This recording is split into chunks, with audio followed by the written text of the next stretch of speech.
നമസ്കാരം, അനുഗ്രഹാസ് വേർഡിലേക്ക് സ്വാഗതം. കഴിഞ്ഞ വീഡിയോയിൽ നമ്മൾ ഈ നല്ല നീളമുള്ള നിറയെ കായ്ക്കുന്ന ചുവന്ന പയറിൻ്റെ വിശേഷങ്ങളും അത് മുളപ്പിക്കുന്നതും ഒക്കെ കണ്ടു. ഇനി അത് നടുന്നത് എങ്ങനെയെന്ന് നോക്കാം.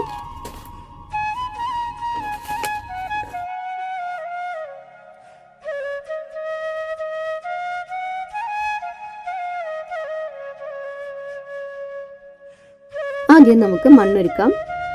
ചാണകപ്പൊടി, ചകിരിച്ചോറ്, വേപ്പിൻ പിണ്ണാക്ക്, പിന്നെ നല്ല എല്ലുപൊടി കിട്ടുമെങ്കിൽ അതെടുക്കാം, അല്ലെങ്കിൽ റോക്ക് ഫോസ്ഫേറ്റ് ഉപയോഗിക്കാം. ഇതെല്ലാം കൂടെ മിക്സ് ചെയ്യുക. ചകിരിച്ചോറും മണ്ണും 2:1 എന്ന അളവിൽ എടുക്കുക. 2 ഭാഗം മണ്ണെടുത്താൽ 1 ഭാഗം ചകിരിച്ചോറ്. ഈർപ്പം നിലനിർത്താനാണ് ചകിരിച്ചോറ് ഉപയോഗിക്കുന്നത്. ഇനി കുമ്മായം ഇട്ട് ട്രീറ്റ് ചെയ്ത മണ്ണ് ഇതിൽ ചേർത്ത് നന്നായി മിക്സ് ചെയ്യുക.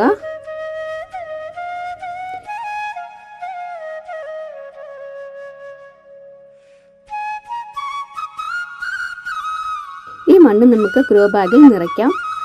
ഗ്രോ ബാഗിൻ്റെ അരികൊക്കെ ഒന്ന് മടക്കി കൊടുക്കുക. വെയിൽ തട്ടി ഗ്രോ ബാഗ് വേഗം പൊടിഞ്ഞു പോകാതിരിക്കാനാണിത്.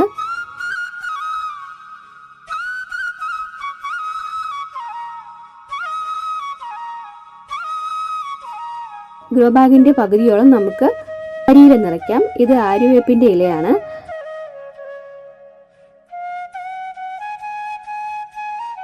ആര്യവേപ്പിൻ്റെ ഇല ഗ്രോ ബാഗിൽ നിറയ്ക്കാൻ വളരെ നല്ലതാണ്.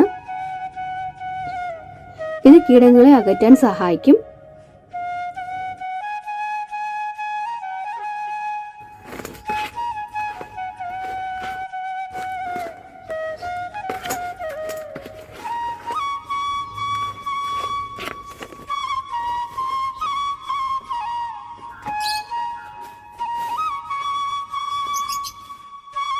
ഈ കപ്പിൽ മുളപ്പിച്ചു വച്ചിരിക്കുന്ന പയറിന്റെ തൈ നമുക്ക് നടാം.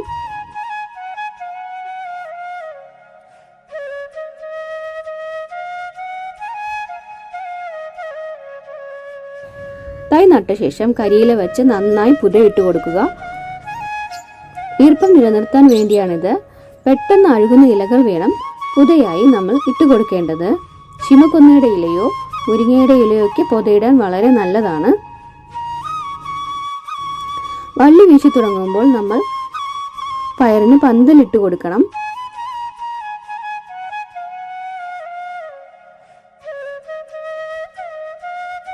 കയറോ നൂലോ വെച്ച് നമുക്ക് പയർ ചെടി പന്തലിലോട്ട് പടർത്തി വിടാം.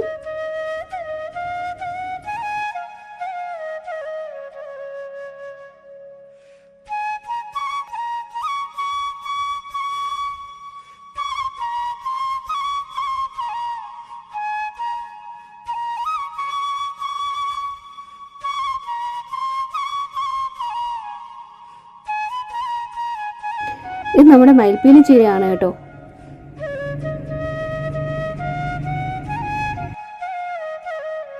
ഇനി പയറിന് കൊടുക്കേണ്ട വളങ്ങൾ എന്തൊക്കെയാണെന്ന് നോക്കാം. പയറിന് ചാരം വളരെ ഇഷ്ടമാണ്.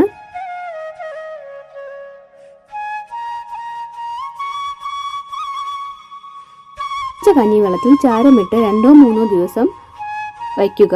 അതിനുശേഷം ഡൈല്യൂട്ട് ചെയ്ത് ചെടിയുടെ ചുവട്ടിൽ ഒഴിച്ചു കൊടുക്കുക.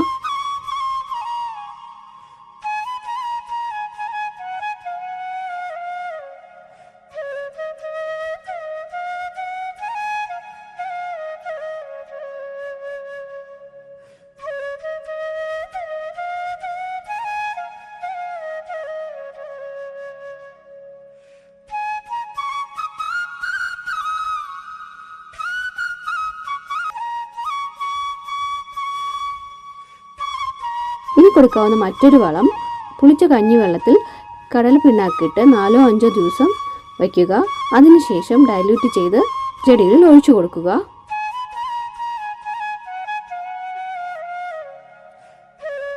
അതുപോലെ തന്നെ മറ്റൊരു വളമാണ് ജൈവ സ്ലറി. അതും കഞ്ഞിവെള്ളത്തിൽ തന്നെയാണ് ചെയ്യുന്നത്. വേപ്പിൻ പിണ്ണാക്ക്, കടല പിണ്ണാക്ക്, പച്ച ചാണകം എന്നിവ ഒരേ അളവിൽ ചേർത്ത ശേഷം 5 ദിവസം വയ്ക്കുക.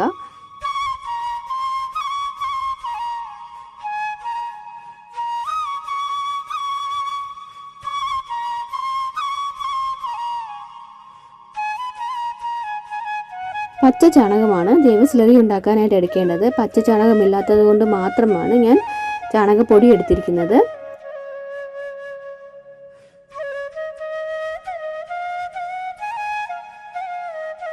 5 ദിവസം കഴിഞ്ഞപ്പോൾ നമ്മുടെ ജൈവ സ്ലറി റെഡി ആയിട്ടുണ്ട്. ഇനി ഇതിൽ 4-5 ഇരട്ടി വെള്ളം ചേർത്ത് ഡൈല്യൂട്ട് ചെയ്ത് നമുക്ക് ചെടികൾക്ക് ഒഴിച്ചു കൊടുക്കാവുന്നതാണ്. ഇത് പയറിന് മാത്രമല്ല എല്ലാതരം ചെടികൾക്കും വളരെ നല്ല വളമാണ്, പ്രത്യേകിച്ചും കോവലിന്.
ഈ പയറിനെ ബാധിക്കുന്ന കീടങ്ങൾ എന്തൊക്കെയാണെന്ന് നോക്കാം.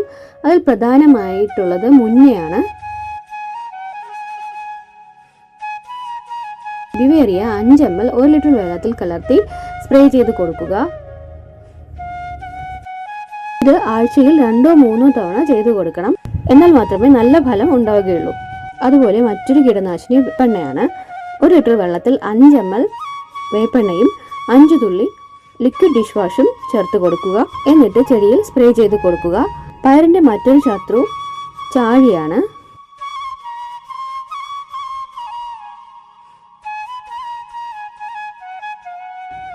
ചാഴി അകറ്റാൻ വേപ്പെണ്ണ, വെളുത്തുള്ളി മിശ്രിതമോ ഫിഷ് അമിനോ ആസിഡോ സ്പ്രേ ചെയ്ത് കൊടുക്കുക. ചാഴിക്ക് ഇതിൻ്റെ ഒന്നും സ്മെല്ല് ഇഷ്ടമല്ല. അങ്ങനെ നമുക്ക് ചാഴിയിൽ നിന്നും പയറിനെ രക്ഷിക്കാൻ സാധിക്കും. ഈ പയർ ചെടിയുടെ ഇടയിൽ സീഡ് കെട്ടിയിരിക്കുന്നത് എന്തിനാണെന്ന് അറിയാമോ? ഇത് നമ്മുടെ പയറിനെ തത്തമ്മയിൽ നിന്നും രക്ഷിക്കാനാണ്. തത്തമ്മ എന്താ ചെയ്യുന്നത് വെച്ചാൽ ഈ പയറുമണികളെ എല്ലാം കഴിച്ചിട്ട് അതിൻ്റെ തോട് മാത്രം അതുപോലെ തന്നെ നിർത്തിയിരിക്കും. അതിൽ പയറുമണി ഇല്ല എന്ന് നമുക്ക് തിരിച്ചറിയാൻ പോലും സാധിക്കുകയില്ല. പക്ഷെ സീഡ് കെട്ടിയിട്ടാൽ തത്തയുടെ ശല്യം ഉണ്ടാവാറില്ല.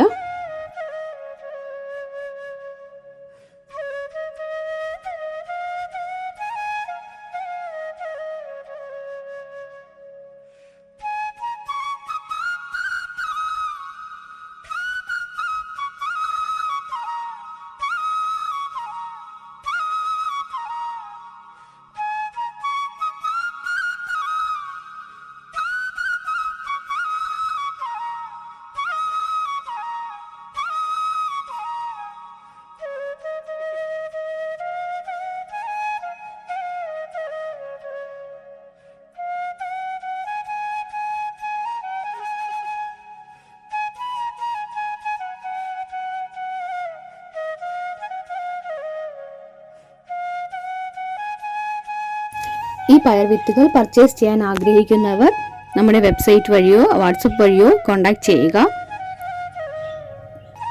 Website details and WhatsApp number ഞാൻ ഡിസ്ക്രിപ്ഷനിൽ കൊടുക്കാം.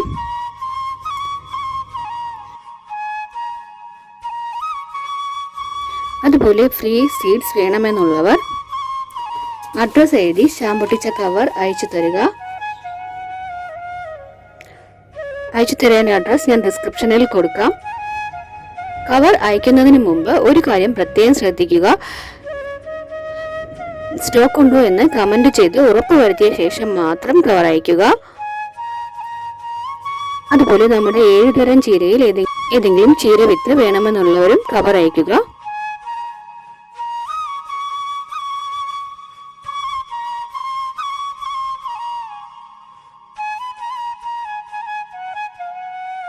അപ്പോൾ ഈ വീഡിയോ നിങ്ങൾക്ക് ഇഷ്ടമായെങ്കിൽ ലൈക്ക് ചെയ്യുക, ഷെയർ ചെയ്യുക, ചാനൽ സബ്സ്ക്രൈബ് ചെയ്ത് സപ്പോർട്ട് ചെയ്യുക. Thank you.